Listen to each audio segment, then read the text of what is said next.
आपने कभी ना कभी यह बात जरूर सुनी होगी, सीएम विंडो पर शिकायत करने का कोई फायदा नहीं। वहां भी समस्या का समाधान नहीं होता। लेकिन सवाल यह है कि आखिर लोगों को ऐसा क्यों लगने लगा है।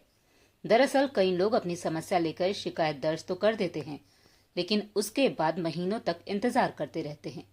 कुछ लोगों को जवाब मिलता है कि कार्रवाई जारी है। कुछ मामलों में शिकायत निस्तारित दिखा दी जाती है, लेकिन जमीन पर समस्या वैसी की वैसी बनी रहती है। तो क्या शिकायत बंद होने का मतलब समस्या का समाधान हो जाना है, या फिर कहीं ऐसा तो नहीं कि कागजों में कार्रवाई पूरी दिखा दी जाती है लेकिन लोगों को उसका असर महसूस ही नहीं होता। सीएम विंडो का मकसद लोगों की शिकायतों को संबंधित विभाग तक पहुंचाना और तय समय में समाधान करवाना है। लेकिन अगर लोग लगातार यह कह रहे हैं कि उन्हें राहत नहीं मिली, तो सबसे बड़ा सवाल सिस्टम से है। शिकायत दर्ज होने के बाद वह कहां अटकती है? जांच में विभागों के बीच तालमेल में, या जवाबदेही की कमी में?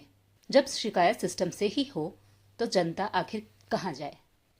अगर शिकायत सुनने वाला सिस्टम ही सवालों के घेरे में हो तो समाधान कौन देगा?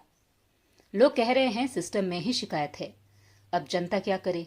यह सिर्फ एक कमेंट नहीं है, बल्कि उन लोगों की नाराजगी है जो उम्मीद के साथ अपनी समस्या दर्ज कराते हैं, लेकिन लंबे इंतजार के बाद भी बदलाव नहीं देख पाते। जब किसी सड़क, पानी, बिजली, सफाई या सरकारी सेवा से जुड़ी समस्या होती है तो जनता शिकायत दर्ज कराती है, लेकिन अगर शिकायत के बाद भी वही समस्या बनी रहे तो लोगों का भरोसा कम होने लगता है। ऐसे में सबसे बड़ा सवाल यह नहीं कि शिकायत दर्ज हुई या नहीं, बल्कि यह है कि उस शिकायत पर जमीन पर क्या कार्रवाई हुई।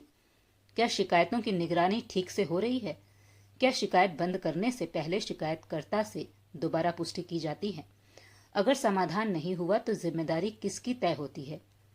यह वीडियो किसी पर आरोप लगाने के लिए नहीं, बल्कि जनता के सवाल को सामने रखने के लिए है, क्योंकि लोकतंत्र में मजबूत व्यवस्था वही मानी जाती है जहां सिर्फ शिकायत दर्ज करना ही नहीं, बल्कि उसका असर जमीन पर दिखाना भी जरूरी होता है। यह वीडियो किसी एक विभाग या अधिकारी पर आरोप लगाने के लिए नहीं बनाई गई है। मकसद सिर्फ इतना है कि लोगों के अनुभव सामने आए और यह समझा जाए कि शिकायतों के समाधान की प्रक्रिया को और बेहतर कैसे बनाया जा सकता है। अगर आपने कभी सीएम विंडो पर शिकायत की है तो कमेंट में जरूर बताइए। क्या आपकी समस्या का समाधान हुआ? अगर नहीं हुआ तो आपको सबसे बड़ी परेशानी कहाँ आई?